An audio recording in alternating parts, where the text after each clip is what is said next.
Good morning, good day, and good evening. We're depending on where you are in the world, tuning in, listening to the Life Midwest podcast, the show about nothing and the only place in the world where dinosaurs would be if they still existed. I'm your host, Kevin Palmer, and got my buddy Wes Shirley back with us this fine morning. How we doing, bud? I'm doing great. It feels good to be back. That was some vacation. Yeah. Did you bring me a fridge magnet or shot glass or something? I did not. I don't particularly like stealing from the places I'm at, but you meant get you something because I was on vacation. Are you saying you're unwilling to purchase something for me? It's just, well, there's nothing to purchase where I was on vacation. It would have just been stealing, I think. And I'm just not worth that to you. Well, I didn't mean it like that. Don't be so sensitive, buddy. I understand. No, it's fine. I understand. How do you? I know you had a chance to listen to last week's episode. Did I do okay? Did I do a good job, buddy, pal? I liked it. I liked that you seemed like you were in your zone, in your element. I love when feedback starts with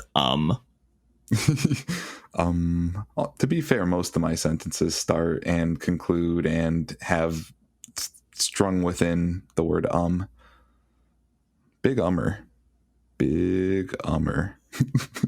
Wes, you have a pretty hot topic to talk about this week, as far as I understand. Is that right? I think so. Something I'm very passionate about. I mean, I'm with you. I definitely think that this is a good talking point.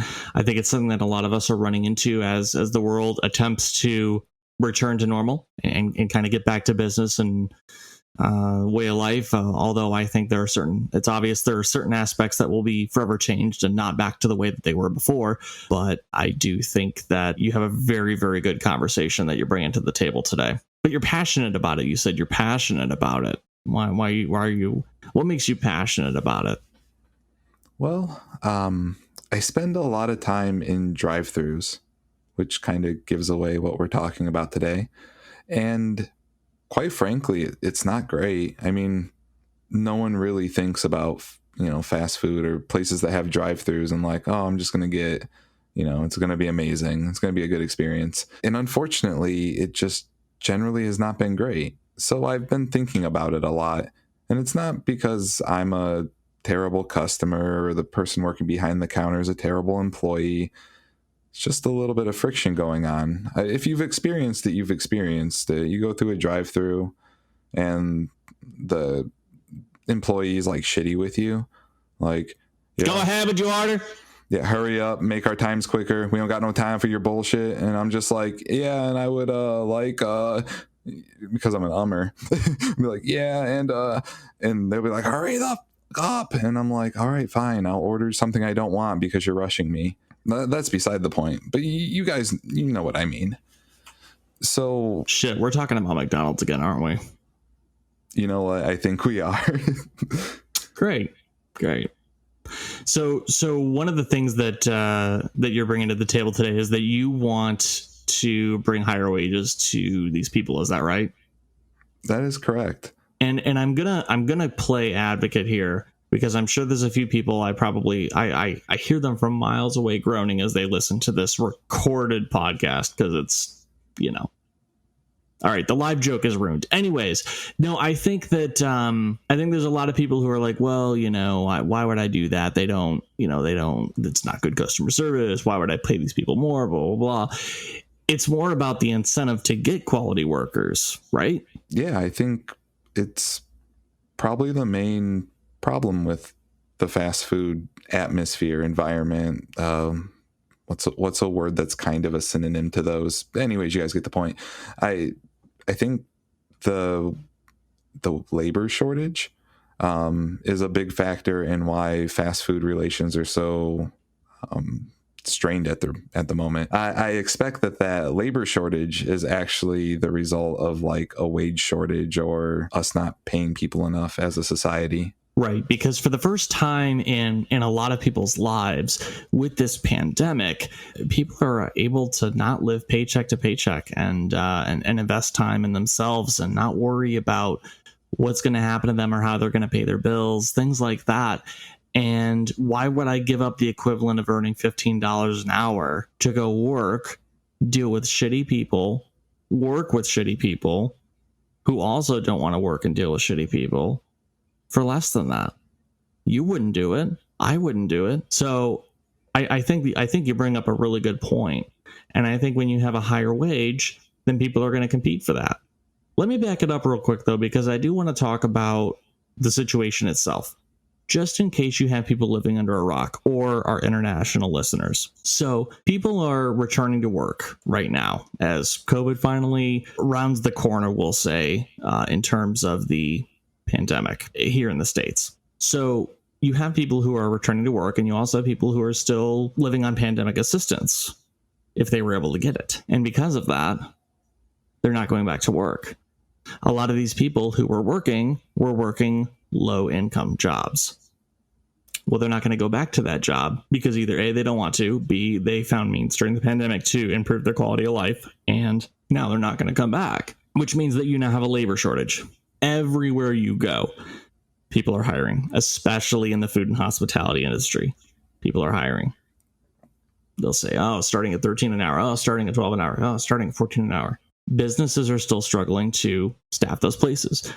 There isn't a single McDonald's in our area that at some point in a given day, the dual drive-through lanes are shut down to one, and there's this cute little traffic cone in one of the two lanes, which my sister says that sometimes people ignore drive-throughs run over, which I find hilarious. That sounds like something you and I would do in high school, Wes. Yeah. You can't tell us where to go. Yeah. I wanted that drive-through speaker. But no, it's definitely a serious problem, and I think it affects a lot of people. And I was just having a conversation tonight over dinner with my parents about this. And I go, it's funny. We had a generation that told us to go to college, get a degree, buy a home, invest in the stock market, and gave us no money or income to do so. So we follow their direction, right? We follow their direction, and we go to school. We get in debt. We buy a house. We get in more debt. We do all the things that we're told growing up that these are the things that you need to do in order to be a successful person or American or insert ad lib here. That job is not that dream, that vision from boomers is not sustainable from a minimum wage job at McDonald's. So people aren't willing to work there if it's not going to give them that sustainable income to do what the boomers told you to do growing up. Yeah. In an ideal society, I think we would be able to get our cake and eat it too. We would hit up a drive-through and have an experience that's quick, convenient, pleasant, and results in us getting a meal that's within a appropriate margin of error to what we ordered. With all the nice stuff we value, like freshness and whatever. Can I get fresh chicken nuggets, please? No. And not get pulled forward to the third window? We do that FIFO stuff, first in, first out. This has been sitting here for 3 hours, but that's what you get. I'm sure that's not true. Sometimes it's probably very true, but that's probably not in their handbook. Right. So in stark contrast to the ideal society, where you get your cake and eat it, just by a quick show of hands out there, all of our live listeners, has anyone experienced this ideal fast food scenario recently? It's quick, convenient, pleasant, and results in a good meal. I don't see many hands raised, but also I don't know where you are. But I'm willing to bet not many of you raised your hand.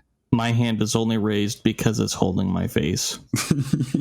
Well, now I know where your hand is, even though we're far away. My other one could be down my pants. You don't know. I hope so. Mine is. All right. So no one raised their hand. I get it. And I think there's a precise reason why people have not been having this ideal fast food experience. No one wants to deal with your bullshit, and you don't want to deal with their bullshit, and they also don't want to deal with you coming to them knowing that you have to deal with their bullshit. It's all it spirals out of control, doesn't it? Not sure if that made any sense. No, it did. Okay. I just wanted you to keep going. I apologize. I have not slept in like 4 days, literally. Too much World of Warcraft? No, I was watching my mom's beagle. I don't know what you know about beagles other that they're like chunky and have floppy ears, but they imprint on like one person. So when that one person's not there, my mom went on vacation, and I'm there, the one that the beagle's not imprinted on. When the person they're imprinted on is not there, they howl. They get anxious. They'll pant like heavily. They're just nervous. And thanks for the soundbite. I had no idea what the fuck a panting dog sounded like. Well, now you do. So where'd your mom go? She went to Florida with her cousin, and I guess had a pretty good time. Wait, not Wendy, right? Not Wendy. Yeah, Wendy. That's right. You know. Wendy. Oh shit. Oh. She was your boss momentarily, if I remember correctly. Yeah, and I'll never forget the single piece of advice that I got from her. What was that? I'm going to paraphrase this here to sound a little bit more gentlemanlike, but I don't even know the context of it anymore. It's just, it's imprinted. Apparently, I'm also a beagle. She said, the nether regions between a woman's legs is the warmest, wettest place you will ever stick your pool noodle. Wow. And I don't remember what we were talking about. I don't know how the conversation came up. Man, that woman likes her coffee with no filter because she doesn't have one either. That's pretty true. I think if she heard this, she would agree. She's probably sitting there. Yep. But yeah, so they went to Florida, and I'm watching this dog, and the dog is just being ridiculous. I took it over to my friend's house who lives just down the road for a couple of the nights, just because he has dogs and he has a yard, and it was better than me being stuck in an apartment with a dog all the time. But I did have to be there at night because I had to sleep and had work in the morning, and the dog just all night. Is that how you got your job in the dog containment business? Did you do that in the interview? Did you say like, look how well I could do this? Impersonate 3 dogs. I went lab, beagle. You ready for the next one? Yeah. And your mom. They hired me right on the spot. You're a dick. This is no longer about paying fast food workers higher wages. The show about nothing, folks. Just keep going. Circle back. Right. We're circling back. So, like, today I would like to make a bit of a conjecture. We do not pay our fast food employees enough as a society. And I know what you're thinking. F them. Well, that's what they're thinking. F you. And we're getting nothing done. So we can kind of curb all this by just investing in them. And it's selfish more than it is. Well, it's practical, of course, because we're getting something in return for it. But it's selfish more than it is altruistic. If we really think about it, I want better fast food. So we need to solve that problem. We solve the problem by paying the workers higher wages, and ideally we get better food. So for those of you special customers out there who make it your goal to like make sure you're the only one that benefits from this, you are benefiting from this. It's a good deal for you, I promise. Perhaps. I don't know. Okay. So how do we do that? How do we invest in these workers? Like I'm not somebody who works in the fast food industry, so how do I invest in these workers? Well, there are locations out there that pay their employees well. And while I do not want to endorse Chick-fil-A, I don't really agree with what they stand for. They are like the OG of this in the area. They came through out of nowhere, started paying their employees, I'm not going to say a livable wage, but better than what you were getting, minimum wage. And everyone wanted to work there. The employees got treated better. They got paid more. And if you worked in the fast food industry at the time, which I did, everyone was going to Chick-fil-A because they had a lot of openings and they had higher wages. I don't know if you know this, but the quality at Chick-fil-A is pretty damn good. I have a second case study for this, of course. I previously lived in Michigan, and there's this Dunkin' Donuts just down the road from where I lived up there. And it was terrible. It was the worst effing food every time, but it was close. I liked coffee. I like breakfast foods. By the way, if you're listening to this, open up a breakfast food, fast food restaurant and pay your employees well, and you'll do just fine for decades in the fast food business. McDonald's breakfast all day, but not McDonald's and like more variety and better tasting food. Anyways, open up a breakfast restaurant, damn it. So this Dunkin' up in Michigan was terrible, but I went there because it was convenient. Ideally, in the ideal world, I would have been in, been out, had delicious food, but that didn't happen. It was slow. Nothing was ever on. Their grills didn't work, whatever. There was always an excuse why they didn't have what you were ordering, and most of them had attitudes. And it was, I have to guess that they didn't get paid very well. Why would you treat a customer with like utter disrespect if you weren't like under some type of duress? Like, people generally aren't motivated to do that. So in stark contrast to all of that, I now work next to a Dunkin' Donuts that does pay their employer higher wages than the surrounding area or the surrounding restaurants in the area. And the experience is amazing. The drive-thru's fast as lightning. The food is too hot to eat. It's so fresh. You have to wait a few seconds to about a minute, and then you can finally eat it. It's just an amazing experience. Everyone's polite. I don't know who the manager is there because everyone presents himself in a way that is of manager material. I don't know what they get paid, but I suspect it's about 15. I have seen hiring signs in the area offering that. And their drive-through line is more poppin' than all the other ones across the street. There's a reason. That location gives good food. That location is quick. That location is convenient, as should be synonymous with fast food. And this is the part people don't like. An egg sandwich, some type of breakfast sandwich, and a latte of some sort is going to run you north of $10. It's an expensive meal, comparatively for fast food. At the Dunkin' in Michigan, paid $3 and it got enough food to be full. $6 maybe because I'm a glutton. But that was like my coffee and my couple of sandwiches. But it was always terrible and they didn't have the stuff half the time. The one by my work, however, has never not had anything. It's just a great experience. And I will continue to pay north of $10 for that experience because, I'm, for one, treating myself. It's not a necessity to buy coffee and breakfast sandwiches. And for two, it's always worth it. I've never been like, oh, I'm so upset that I spent money here, like I am at almost every other fast food restaurant. There are a couple of exceptions. Chick-fil-A mentioned earlier. I don't know what anyone gets paid at Tony Paco's. It's a local restaurant here, but this one on the same road as that Dunkin' is pretty stellar. But they're few and far between. You don't get good fast food at most places unless it's like that one shift where like the right manager works. And then it's like, oh, that was actually awesome. I know I'm a fat American who is on a rant about fast food. Give me a break. So some of you may be saying, okay, if we charge customers more, they're not going to buy our food.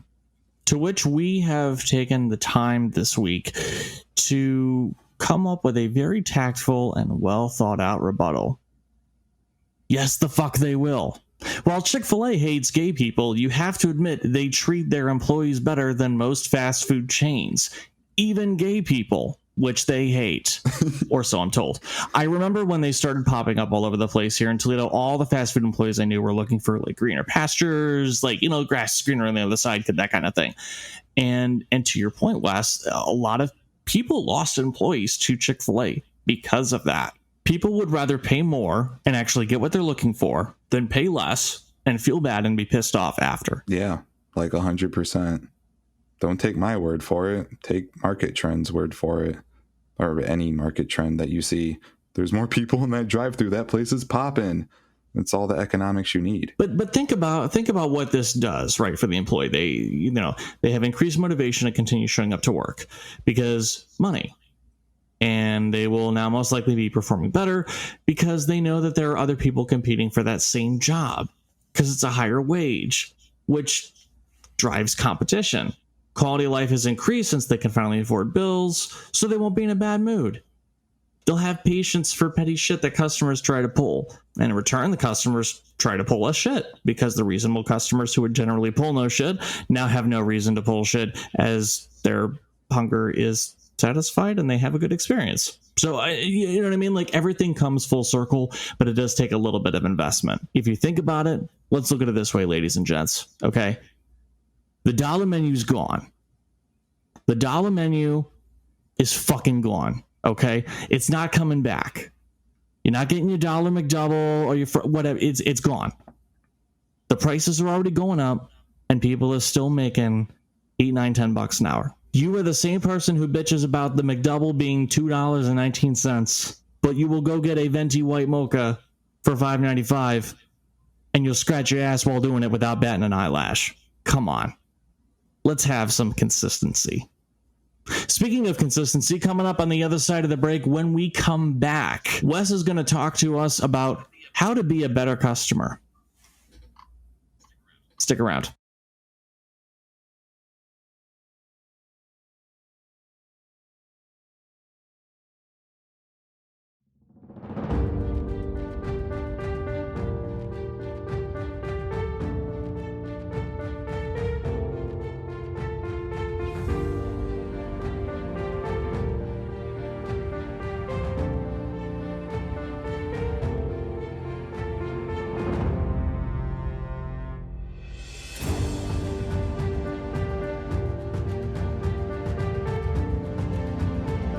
Welcome back, everyone, to the Life Midwest podcast, where we can't stop talking about McDonald's, goddammit. I'm your host, Kevin Palmer, and I got my co-host, Wes Shirley, back with us this week. Welcome back again, buddy. Really missed you. Thank you. It's good to be back. Hey, if you're looking for ways to support us, we do have a Patreon. Shout out to Rebuttal at the $5 level. Officially 2 months back on March 9th, and that month anniversary, or whatever you want to call it, was just a couple of days ago. We really appreciate you, man. Hope the newborn's doing well. We also are on every major social platform at The Life Midwest, or you can email us. No new emails this week, but you can change that. You have the power to change that. You literally could write an email and be like, hey, Wes, I'm really sad that you weren't here last week and that I had to listen to Kevin talk to himself. You could potentially also write an email saying, damn, Wes is back. I liked it much better when Kevin was doing the monologue. That's not going to happen. Anyways, that email address is support@thelifemidwest.com. So please feel free to reach out to us. Also, no new reviews. I did touch on it last week, but we are still working on the podcast thing. I don't know what's going on. Apple's telling me to talk to Anchor. Anchor's telling me to talk to Apple. Anchor's the one that sponsors us, so I'm trying to be nice here, but I feel like I'm getting the runaround. I just want you guys to know that we're working on it. So in the meantime, we are still on all the other major listening platforms as well as YouTube. So you can subscribe to the YouTube channel and listen to it that way. I make sure that those get uploaded and go live at 9 a.m. every Saturday, just like all the other platforms should be around 9 a.m. as well. So, Wes, before we start talking about shout outs and bidding each other adieu for the week, I thought this would be a great time to get some Wes's quick tips on how you can be a better customer. Yeah, for sure. Here's your host, Wes Shirley. Hi, thanks. It's great to be here. I just got a few tips for everyone. So the first tip, have some humility. This works for both, but more specifically for the customer. The key is to understand that like other people have experiences and whatnot, and that you're not like any better than them. So tip 1, have some humility. Tip 2, shut the fuck up. Tip 3, pay and leave. Pretty simple. That's all you got to do as a customer. Wow. So I really want to hang my hat on point number 2. How does one shut the fuck up? Oh, it's simple. Generally, the employee will ask you about your order. The trick is to just give them that and then nothing else. Like if there's the politeness or like formalities or whatever, like how are you doing? Say fine, I'm doing good. Well, thank you. How are you? Small talk. You don't need to comment on their work ethic. You don't need to comment on what you think you deserve. You don't need to comment on what you think they deserve, although I'm sure that's probably the best option of them all. assuming you're an altruistic person and not a dildo. But to wrap it all up, kind of how I'm not like closing my mouth and I continue to talk, that's the opposite of what you want to be doing as a customer. Wow, that is so insightful, and I wish I had thought of that myself. But I appreciate you taking the time out of your busy schedule to give us such an enormous, uplifting message on how we can be a better customer. It's time now for Wes's quick tips on how to be a better employee.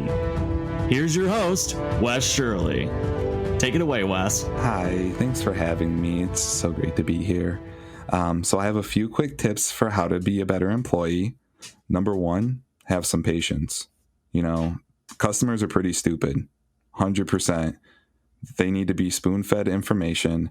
They need to have everything explained to them in great detail. So if they're being in a way that makes you think they don't know what they're talking about, give them the benefit of the doubt. They really don't know what they're talking about. Step two, be kind. Don't talk down to the customer because it'll just stroke their entitlement. You don't want to do that. You're only causing problems for yourself. Step three, tell the customer to shut the fuck up and leave. But you're right. They're here to buy the burgers anyways, they're fat asses. Wow, some really great tips there, Wes. I really, really appreciate you taking some time out of your busy schedule to give us such an uplifting message. Hey, tell me a little bit more about having the benefit of the doubt. That really rolled off the tongue like you were Royce to 5'9" there. Give me an example of how you can give someone the benefit of the doubt. It's simple. If someone says something, just assume it's true. They don't even have to say it, really. Let's do an example exercise. I'm the customer and you're the employee, Kevin. I say, you suck at your job. Now, there's two ways you can approach this. You can engage, or you can just give them the benefit of the doubt. Wow, this person's an idiot. Tell them to shut the fuck up and leave. You know, I just might give that a go next time. Speaking of next time, before we talk about next time, let's get to the shout outs. Wes, this week I want to shout out all of the people who are sticking it out in the fast food industry because it is a really tough time right now. People are short staffed, they're stressed, they're stretched thin. It's a very challenging time right now, and I think the best thing that you can do, in addition to the tips that Wes gave today, is to just be kind to these people. It's no skin off your ass. Just try it. You might feel good. You know, think about it how as you normally pay for the person behind you in a Starbucks line, right? You pay for their $5, $6 coffee. What if you did something nice that didn't cost you $5 or $6? Like giving people the benefit of the doubt. Just a thought. Just a thought. Wes, what do you got for shout-outs this week, bud? I'd like to give a shout out to people who are reasonable on both sides of the whole drive-through situation. If a customer's being a real pain in the ass and you're just cordial towards them, hell yeah. Vice versa. If the employee is just fucking done with their job, just be nice to them. And also go to the restaurants that pay their employees more. Like, eventually that demand will fall over or spill over to other companies. If you're getting no employees and all the restaurants across the street are getting employees because they pay their employees better, chances are you're either going to pay your employees better or pack up and leave before too long. We as consumers can start that trend and actually make it so our interactions with customer service or fast food employees or the lowest of the low. Fast food's analogous of all of the frontline workers, the people who are out there working because they don't have a choice, because they need money, because they don't have the option to stay home. And their job doesn't allow them the option to stay home, even if it's not the case where they don't need money or they need money. Just we can move that trend towards people having better experiences. Why don't we take the needle and push it somewhere else? That's a great idea, Patrick. Thanks. All right, everybody, we're going to get the hell out of here and go support those restaurants that actually pay people a living wage. We will be back next week. Have a good one. In the meantime, call your mom. Your damn mom. I say it every week. Call your damn mom. Have a good one, and we'll see you folks next week. Take care. Have a good one.